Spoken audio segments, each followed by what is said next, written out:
Hey everyone, let's do a demo. We got an Akai GX265D. These things were made between 1975 and 1979. This one I completely went through, lubed all the pots and switches, used the Deoxit D5 and then Deoxit fader lube. This is a 6-head deck, so it'll record in both directions as well as play back in both directions. With auto reverse that uses sensing foil on the outside of the heads. Yeah, 4-track, 2-channel, and a stereo, obviously. So, what else did I do to this? The record and the playback boards, all of the C458 transistors have been replaced throughout this thing. And also a handful of the 2SC945 transistors as well. The entire record board has been recapped with L-Nasilmic 2 capacitors. Also the power supply, this was kind of the main problem with this. The power supply was completely rebuilt with obviously all new electrolytics. Those are probably Nichicon. And I also replaced all the rectifier diodes in it and the Zener diode in it. So to stabilize the capstan speed. Also went through, there's a capstan servo board in there and did the same. The main transistor, the servo transistor, has been replaced with a better, you know, a better, what am I trying to say? The capstan servo transistor has been, we could say, updated. It's the transistor I put in all these Akai decks that usually fail after time, as well as all the rectifier diodes in it as well. So that is all turned out very stable. It records and plays back beautifully. If you're not familiar with this deck, it's a little older than, say, the GX266 and the 267. These are split knobs, but you can turn one without turning them both, which is real nice. So the inside ones are for the line, and then these are for the microphone. New counterbelt. Everything's been cleaned of old grease, any hard grease, and relubricated with white lithium grease. The motors, the bushings in the back of the real motors have been lubricated. And the capstan was also lubricated, the capstan motor. Alright, enough of my babbling. Let's get some YouTube rent-free music.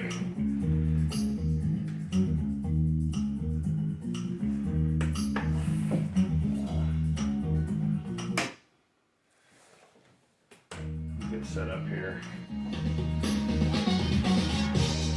Alright, that's obviously the source.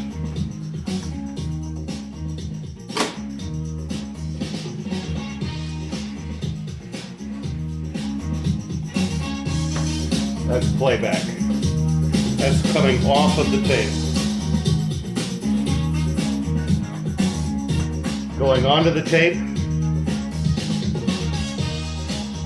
Coming off of the tape. Just so you know it's live. Auto reverse during recording.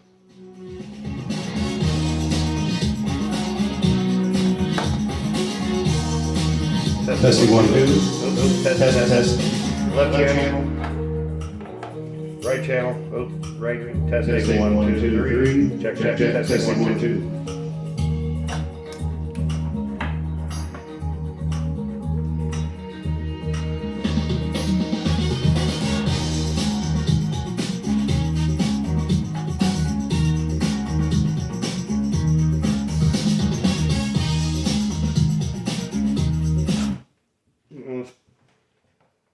Let's listen to what we did.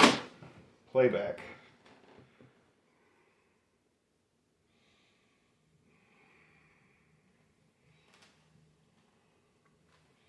I must have went too far.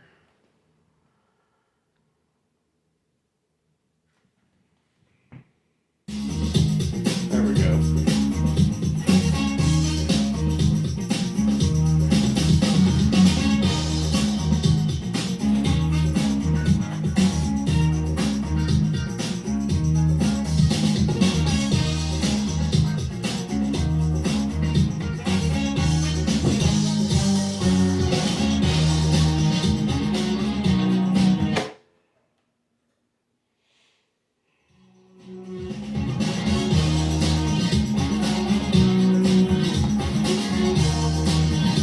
Testing 1, 2.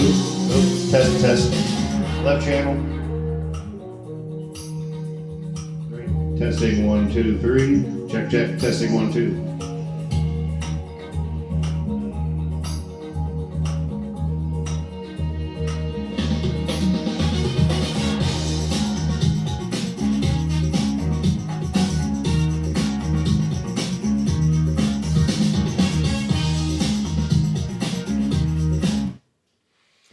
Some of the other things I did to this, set the speed with the MRL calibration tape. I set the playback levels, set the speed, check the azimuth on all the heads, and then set up the recording so it records at the proper levels as well. The bias is set to this particular tape is Maxell 3590 XLI, and it's a back-coated tape. It's a really good tape. If you can run across that stuff, it works really well. It's right up there with the stuff you can still get nowadays. ATR, I think, started making it again. And I'm drawing a blank on some of the other ones, but if you Google it, you can find people that are started making the real tape again. I want to say that's it. Let's see, it's a rewind.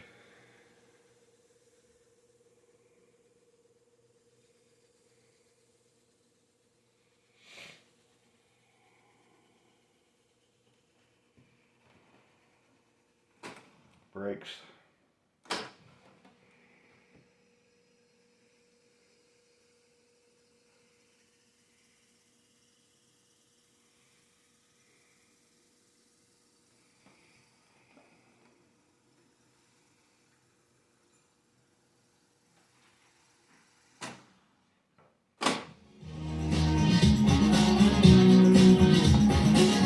There's the switch. The way they made this is there's a micro switch with a little gate that has dampening fluid on it.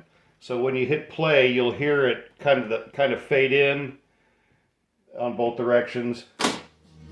Testing 1, 2. Nope. Test.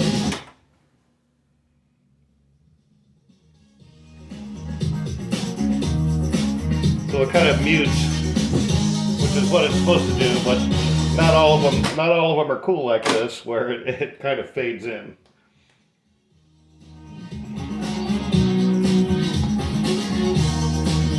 Testing 1, 2. Pegging the meters. But this thing really records and plays back very well. These are really cool little decks for a 7-inch reel. The condition of it, the wooden case, I don't know if it's been in a closet all its life or what, but the wooden, there's a little tiny ding here. There's no scratches. There's no water damage. It's clean. There's no smell of smoke or anything like that. These things are really sweet.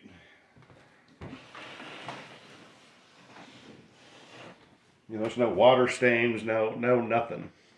But it's really a clean deck. There's some there's tiny little things in here. I would want to mention that there's a couple of small hairline scratches on it, but you know, no heavy gouges, no nasty dings or anything like that.